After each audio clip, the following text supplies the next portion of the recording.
కేటీఆర్ విచారణ వేళ మాజీ ఐపీఎస్ అధికారి బీఆర్ఎస్ నేత ఆర్ఎస్ ప్రవీణ్ కుమార్ కీలక వ్యాఖ్యలు చేశారు. ఫోన్ ట్యాపింగ్ అనేది నేరం కాదన్నారు. ఈ విషయాన్ని సీఎం రేవంత్ రెడ్డి ఒప్పుకున్నారన్నారు. కావాలనే ఈ విషయాన్ని రాద్ధాంతం చేస్తున్నారన్నారు. బీజేపీ కాంగ్రెస్ కలిసి నాటకాలు ఆడుతున్నాయని మండిపడ్డారు. సంబంధం లేకున్నా హరీష్ రావు కేటీఆర్లకు నోటీసులు ఇచ్చారన్నారు. సిట్కు బాధ్యత వహించే అర్హత సజ్జనార్కు లేదన్నారు. మరి BRS party working president KTR గారిని సంబంధం లేని ఈ ట్యాపింగ్ కేసుకు ఈరోజు జూబ్లీ హిల్స్కు పిలిపించడం, గంటల తరబడి విచారించడం, మొన్న హరీష్ రావు గారిని విచారించడం, ఇంకా కొంతమంది ఎమ్మెల్సీలను ఎమ్మెల్యేలను విచారించడం పూర్తిగా బీఆర్ఎస్ పార్టీ ఖండిస్తున్నది.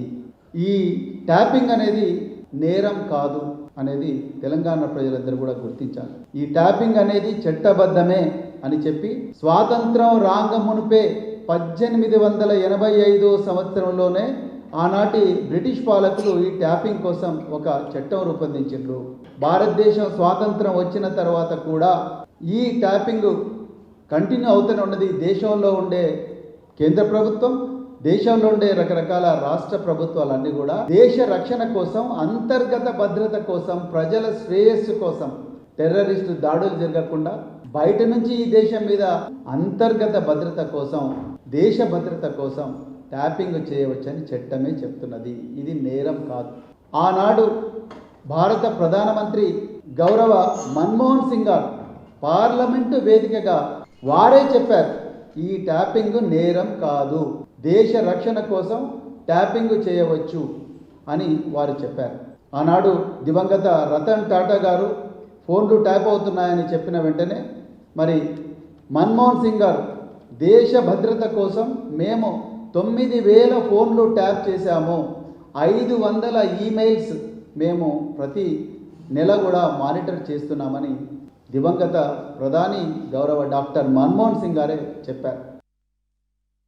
రేవంత్ రెడ్డి ఆయనే హోంమంత్రి, ఆయనే ముఖ్యమంత్రి కాబట్టి ఇప్పుడు హైదరాబాద్ పోలీస్ కమిషనర్గా ఉన్న సజ్జనార్ గారిని ఆయన సిట్ చీఫ్గా పెడుతూ మిగతా ఒక 5-6 మంది ఐపీఎస్ ఆఫీసర్లను, ఇంకో 5-6 మంది అడిషనల్ డీసీపీలను, కొంతమంది ఇన్స్పెక్టర్లు పెట్టి కొత్తగా సిట్ ఫామ్ చేశారు. 2 సంవత్సరాలు 350 మంది సాక్షులను గంటల తరబడి, రోజుల తరబడి విచారించిన మీకు మా సీనియర్ నాయకుల పేర్లు వాళ్ళు చెప్పలేదు. అంటే మాకు టెలిఫోన్ ట్యాపింగ్తో సంబంధం లేదు. పోలీసులకు పొలిటీషియన్కు సంబంధం ఉండదు. ఈ సిట్టులో ఉండే అధికారులకు కూడా తెలుసు, ఈ సజ్జనార్ గారికి కూడా తెలుసు, ఇప్పుడున్న డీజీపీ శివధర్ రెడ్డి గారికి కూడా తెలుసు. ఇప్పుడున్న సిట్ చీఫ్ సజ్జనార్ గారు పొలిటీషియన్లను వేధించడం కోసం ఏర్పాటు చేసిన సిట్ ఏదైతే ఉందో ఆ సిట్కి ఆయన చీఫ్గా ఉన్నారు. నేను ఏమంటున్నా అంటే సజ్జనార్ గారికి ఈ సిట్ను లీడ్ చేసి ఈ ట్యాపింగ్ వ్యవహారాన్ని విచారించే నైతిక అర్హత ఆయనకు లేదు, ఆయన ఎలిజిబుల్ కాదు. ఇదే సజ్జనార్ గారు 2015లో ఇదే ప్రస్తుత ముఖ్యమంత్రి రేవంత్ రెడ్డి గారు టీడీపీ ఎమ్మెల్యేగా ఉన్నారు.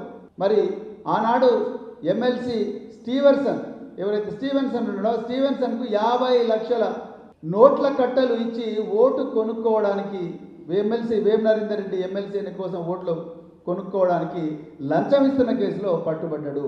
ఆనాడు డిఐజీ ఎస్ఐబిగా సజ్జనార్ గారు ఉన్నారు. ఇంటెలిజెన్స్ చీఫ్గా ఇప్పుడున్న డీజీపీ శివధర్ రెడ్డి గారు ఉన్నారు. ఆనాడు ఇంటెలిజెన్స్లో ఉన్న అధికారుల మీద పోలీస్ కేసులు అయినాయి. ఆనాడు ఇంటెలిజెన్స్ ఉన్నది ఎవరు? సజ్జనార్ గారు, శివధర్ రెడ్డి గారు. ఇప్పుడు ఆయన సజ్జనార్ గారు కమిషనర్ ఆఫ్ పోలీస్ అయినారు, శివధర్ రెడ్డి గారు డీజీపీ అయినారు. మీరు ఏ అర్హతతోని ఈరోజు ఈ ట్యాపింగ్ కేసు మీరు ఇన్వెస్టిగేట్